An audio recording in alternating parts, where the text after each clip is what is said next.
Hey everyone, let's be real. B-roll is what makes videos more beautiful. Maybe the B is for beautiful.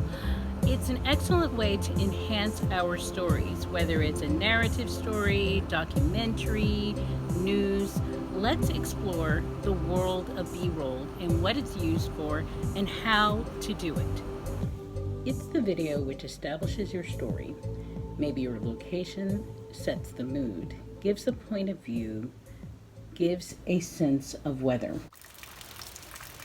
Sometimes there are time demands, but there are always time needs. What you set your sights on shooting should always be for at least 10 to 15 seconds. There are times when you may want to stay on a shot longer.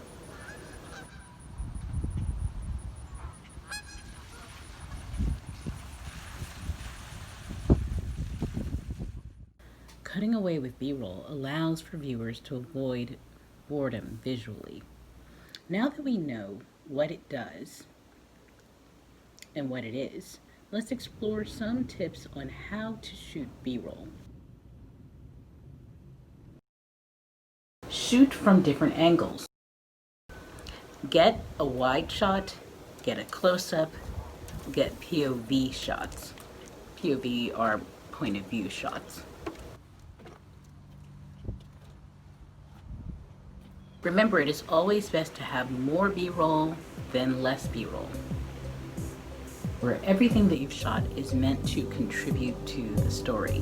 Thanks for watching, like, subscribe, and see you next time.